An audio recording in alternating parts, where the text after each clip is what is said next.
Jadi saya nampak daripada malam semalam, huru-hara seluruh negara, ramai yang keliru dan sebagainya. Walaupun saya dah katakan semalam bahawa pengumumannya adalah secara general, secara am, iaitu persetujuan kita untuk mengarahkan kerja daripada rumah. Dan saya kata hari ini baru akan dikeluarkan secara lebih detail oleh KPPA dan juga oleh MITI. Jadi mungkin ramai yang tak sabar, walaupun permulaan perintah tersebut adalah besok, tapi mungkin ramai yang dah tak sabar, tertanya-tanya berbagai-bagai lagi.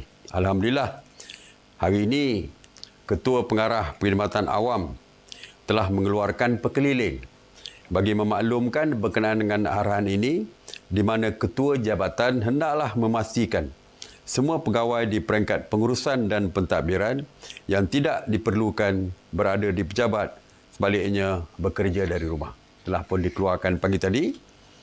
Walaupun arahan bekerja dari rumah ini adalah terkecuali kepada pegawai awam yang berada di perkhidmatan penting yang diklasifikasikan kritikal bagi memastikan penyampaian perkhidmatan tidak terjejas dan berjalan lancar.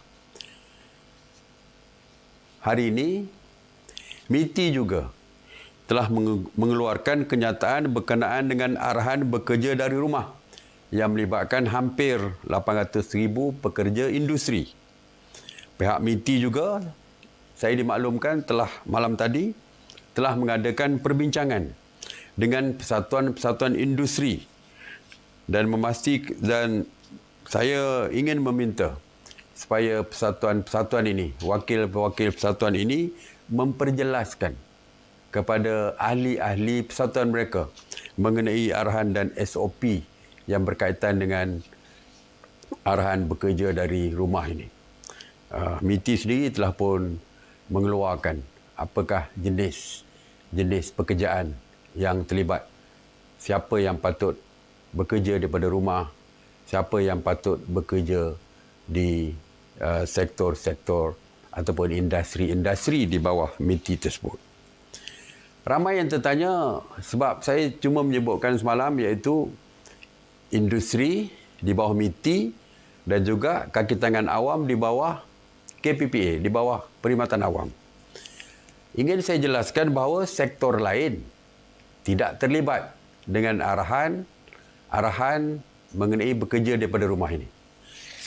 Selain daripada sektor industri dan perkhidmatan awam tadi, banyak sektor-sektor lain yang dikategorikan sebagai informal sector, seperti sektor peruncitan, makanan, perdagangan, pertanian, penjaja, restoran, gerai makan, medan selera, kedai runcit, kedai serbadika dan lain-lain dibenarkan bekerja seperti biasa mengikut SOP yang ditetapkan. Jadi kedai-kedai lain tu boleh bekerja seperti biasa. Yang melibatkan perkhidmatan perlu bekerja. Yang melibatkan keselamatan seperti Polis Diraja Malaysia yang mengawal secara harian, tentera, Angkatan Tentera Malaysia, tak bolehlah semua duduk di rumah untuk bekerja pada rumah. Tentu saja yang diperlukan berada di lapangan akan terus bekerja seperti biasa.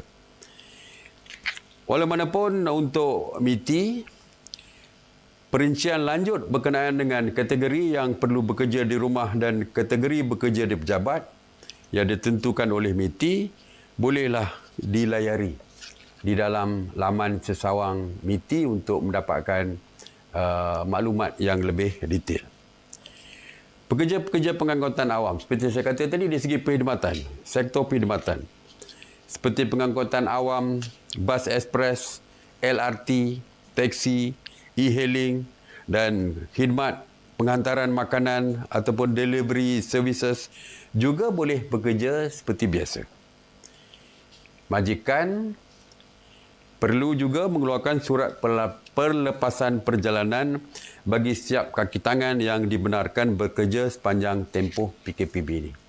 Jadi untuk lebih detail, saya mungkin tidak sebutkan satu persatu kerana banyak sektor dan jenis pekerjaan yang tidaklah boleh saya sebutkan satu persatu kerana memakan masa yang panjang, jadi tolong rujuk kepada website ataupun laman sesawang daripada MITI.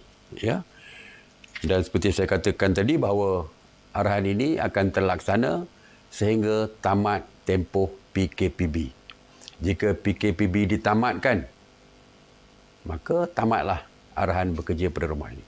Jika PKPB disambung, maka tempoh sambungan hari terakhir tempoh sambungan itu, maka tamatlah arahan mengenai bekerja daripada rumah ini. Jadi saya harap kita semua jelas perkara ini.